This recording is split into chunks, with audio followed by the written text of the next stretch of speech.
बड' लेटेस्ट आपडेटआव बयखौबो बरायबाय। दिनैनि रादाबखौ फरायदों आं प्रमद खाख्लारि। गिबि निउसआव दङ बिटिआरनि बायजोआव थानाय बर' बिजोंनि फरायसालिफोरा खैफोदाव एबा जोबस्रांनायनि लामायाव। बिश्वनाथ जिल्ला गहपुर हालामनि बिजिपुर गुदि फरायसालियाव सासेबो फोरोंगिरि गैया। बे बर' गुदि फरायसालियाव सासे फोरोंगिरि दंमोनब्लाबो गुबुन दाबसे जायगायाव दैथायहरजानायनि जाहोनाव बे फरायसालियाव सासेबो फोरोंगिरि गैला। बे फरायसालियाव नांगौ बायदि फोरोंगिरि गैयैनि थाखाय फरायसाफोरनो गुन गोनां सोलोंथाइ होनो हायाखै। गामिनि रायजो राजाफ्रा सरकारखौ थाबैनो बे फरायसालियाव फोरोंगिरि दैथायहरनो थाखाय खावलायहरदों।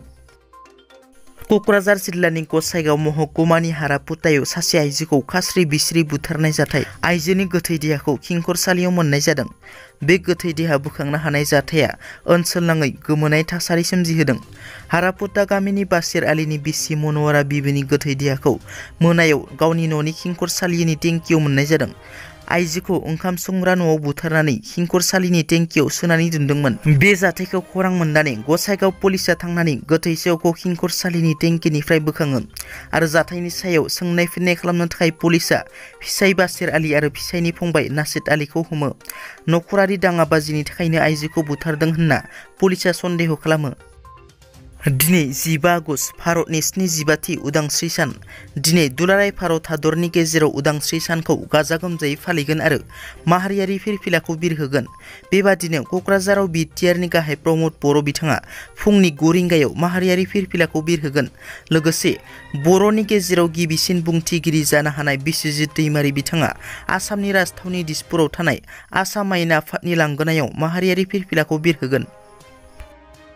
मोनसे गोजोनथाव रादाब। सासे बर'नि फिसाया गेदेर बान्थानि थाखाय सायख'जादों।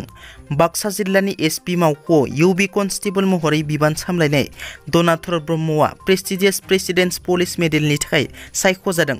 मख'नो गोनांदि डनाथर ब्रह्म बिथाङा बे माननि बान्थाखौ गुन गोनां बिबान सामलायनायनि थाखाय सायख'जादों होननानै मिथिनो मोननाय जादों।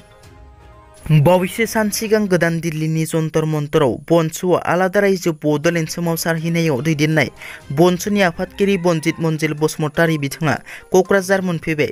बे सोमावसारहैनायखौ जाफुंसार होनायनि थाखाय गासै रायजो राजानिसिम साबायखर बावो बनसुनि आफादगिरि बिथाङा। लोगोसे बनसुआ हम सेक्रेटारिखौ लोगो हमनायाव बर'नि समस्याखौ मिथिनानै सारप्राइज जादों दि बर्तमान बर'फोरा बे हालोदाव दं होनना दुखु फोरमायदों। आरो बिथाङा उदांस्रि साननि उनावनो भारतनि नखर मन्त्रि अमित शाहजों लोगो हमनायनि पलिसिखौ लादों होनना बनजित मन्जिल बसुमतारी बिथाङा फोरमायदों। डिसिनो बिटिआरनि गोहोखौ हरजोब्बाय बुंनायनि सायाव एमएलए जयन्त बसुमतारीनि बिबुंथि। डिसिएसपिआ बिटिआरनि सिङावनो थाफैखाबायबा बिथांमोननो माखासे बिफानखौ मनिटरिं खालामनो दायित्व होदों। बे बोरैहाय गोहोखौ हरफिननाय जाखो? जों डिसिनि गोहोखौ बिटिआरआव लाबोदोंसो।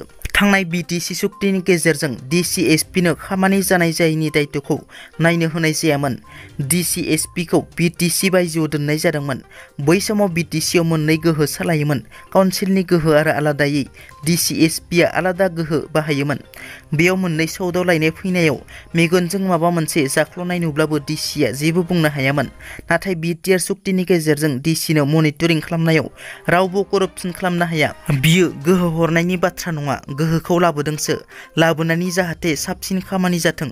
मानोना UPPL सरकाराव मोनसे करपसन फ्रि सरकार दानायनि बाथ्रा बुंखादोंमोन। गोदानै लुफुंनाय देबरगाव प्राइमारि कमिटिनि मावख'खौ बेखेवबाय। बे मावख' बेखेवनाय हाबाफारियाव असखयारि बिथाङा बाहागो लानानै बिबुंथि लाखियो। मोननाय मोनैखौ बुंग्राफोरा दोलो, बास्लायग्रा सार्थल'फिया। दोलोआव खामानि मावग्रा मानसिया माब्लाबाबो मोननाय मोनैखौ लानानै बखिया। UPPL दोलोआ बिटिआर हालामाव 40-50 बोसोर सरकार खुंगोना रोखा। बेजों लोगोसे UPPLआ 15-20 बोसोरनि उनावनो आसामावबो दखल खालामनो थांगासिनो। गासै सा सानजायाव UPPLआ दखल खालामनो थांगासिनो दं होनना बुंथियो। दिनैनि रादाबा एसेनोसै। नोंथांमोना जुदि आंनि चेनेलखौ दासिमबो साबस्क्राइब खालामाखै, अन्नानै साबस्क्राइब खालाम। गोजोन्थों।